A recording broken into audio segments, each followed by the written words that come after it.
Good morning. I can't seem to get myself back into the early morning swing of things, and staying up too late and sleeping in too late. I need to start getting back up at 5:30. I can't seem to do it, so I'm running late again. All right, August 17th. Ezekiel may have spoken the following prophecies in September of 592 BC.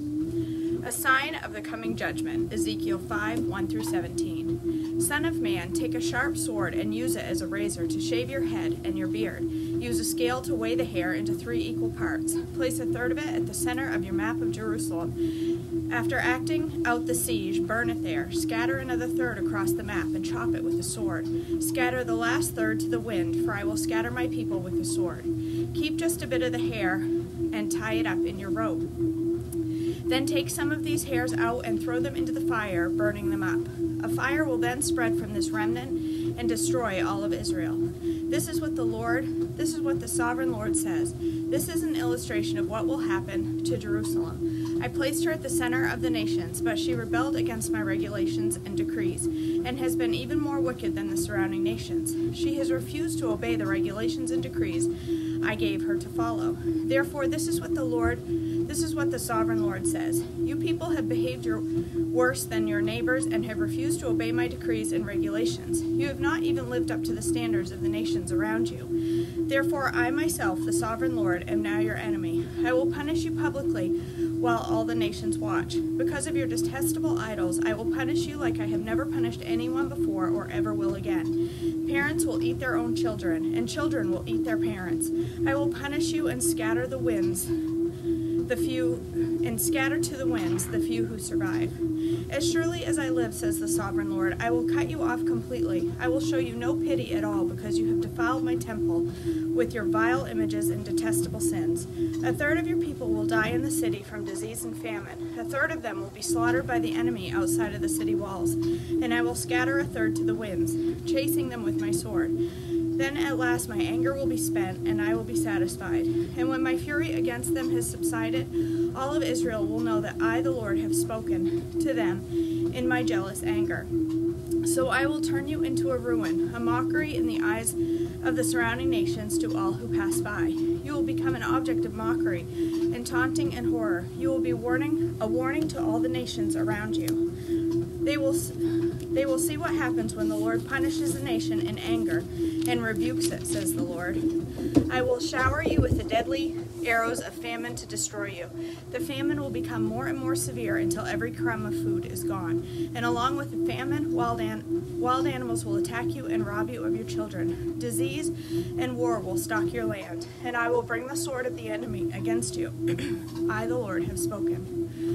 Judgment against Israel's mountains, Ezekiel 6:1-14. Again, a message came to me from the Lord. Son of man, turn and face the mountains of Israel and prophesy against them. Proclaim this message from the sovereign Lord against the mountains of Israel. This is what the sovereign Lord says to the mountains and hills and to the ravines and valleys. I am about to bring war upon you, and I will smash your pagan shrines. All your altars will be demolished, and your places of worship will be destroyed. I will kill your people in front of your idols. I will lay your corpses in front of your idols and scatter your bones around your altars. Wherever you live, there will be desolation, and I will destroy your pagan shrines. Your altars will be demolished, your idols will be smashed, and your places of worship will be torn down.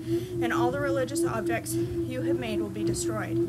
The place will be littered with corpses, and you will know that I alone am the Lord. But I will let a few of my people escape destruction, and they will be scattered among the nations to the wind. Then when they are exiled among the nations, they will remember me. They will recognize how hurt I am by their unfaithful hearts and lustful eyes that long for their idols. Then at last they will hate themselves for all their detestable sins. They will know that I alone am the Lord, and that I was serious when I said I would bring this calamity on them. This is what the sovereign Lord says. Clap your hands in horror and stomp your feet.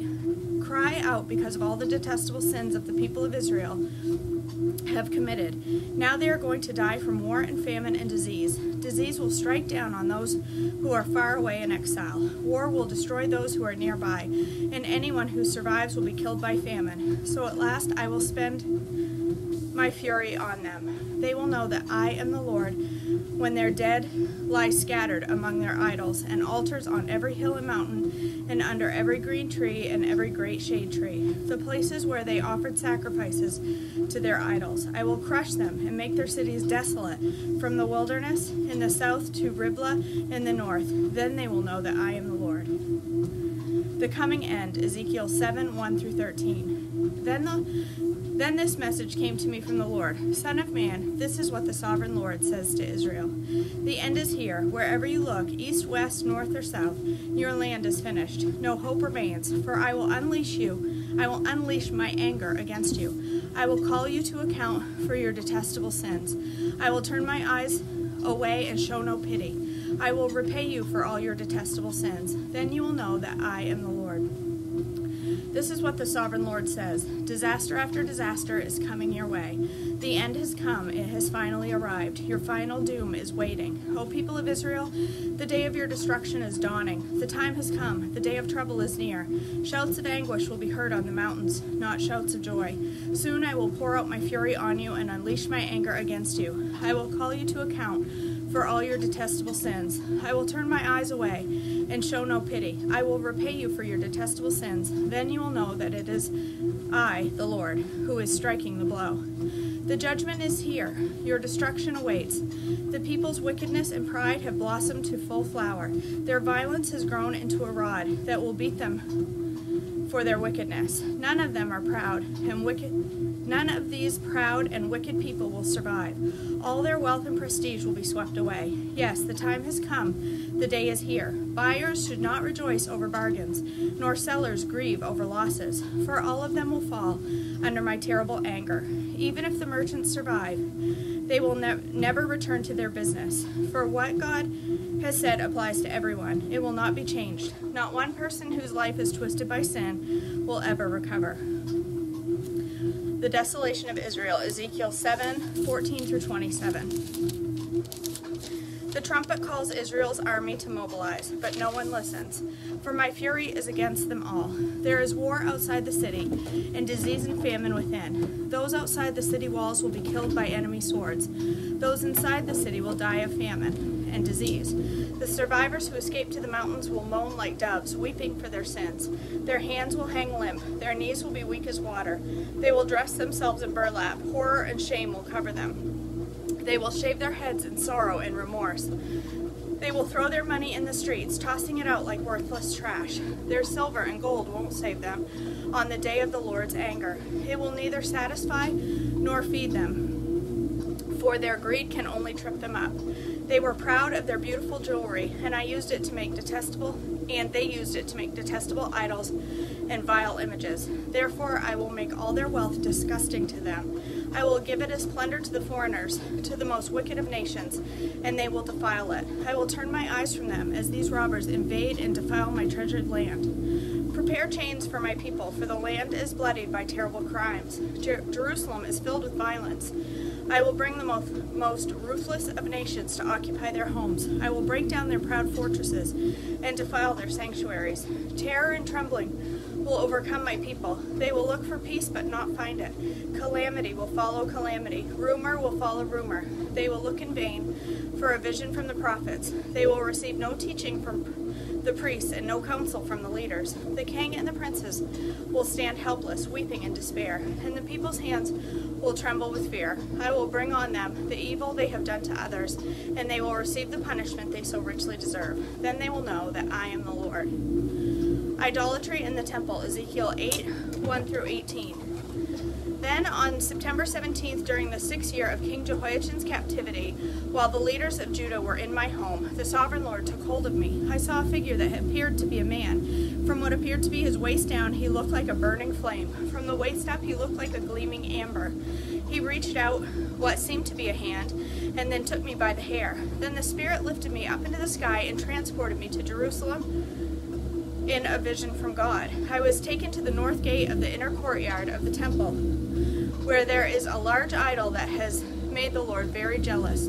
Suddenly the glory of the Lord of Israel was there, just as I had seen it before in the valley. Then the Lord said to me, Son of man, look toward the north. So I looked there to the north, beside the entrance of the gate near the altar. So I looked, and there to the north, beside the entrance to the gate near the altar, stood the idol that had made the Lord so jealous. Son of man, he said, do you see what they are doing? Do you see the detestable sins of the people of Israel are committing to drive me from my temple? But come, and you will see even more detestable sins there. Then he brought me to the door of the temple courtyard, where I could see a hole in the wall. He said to me, Now, son of man, dig into the wall. So I dug into the wall and found a hidden doorway. Go in, he said, and see the wicked and detestable sins they are committing in there. So I went in and saw the walls covered with engravings of all kinds of crawling animals and detestable creatures. I also saw various idols worshipped by the people of Israel. 70 leaders of Israel were standing with Jazaniah, son of Shaphan, in the center. Each of them held an incense burner, from which a cloud of incense rose above their heads. Then the Lord said to me, Son of man, have you seen what the leaders of Israel are doing with their idols in dark rooms? They are saying, the Lord doesn't see us. He has deserted our land. Then the Lord added, Come, and I will show you even more detestable sins than these. He brought me to the north gate of the Lord's temple, and some women were sitting there weeping for the god Tammuz. Have you seen this? He asked. But I will show you even more detestable sins than these. Then he brought me into the inner courtyard in the Lord's temple. At the entrance of the sanctuary, between the entry room and the bronze altar, there were about 25 men with their backs to the sanctuary of the Lord. They were facing east, bowing low to the ground, worshiping the sun. Have you seen this, son of man? He asked. Is it nothing to these people of Judah that they commit these detestable sins, leading the whole nation into violence, thumbing their noses at me and provoking my anger? Therefore, I will respond in fury. I will neither pity nor spare them, and though they cry for mercy, I will not listen. The slaughter of idolaters, Ezekiel 9:1-11. Then the Lord thundered, Bring on the men appointed to punish the city. They will bring on the men appointed to punish the city. Tell them to bring their weapons with them. 6 men soon appeared from the upper gate that faces north, each carrying deadly weapons in his hand.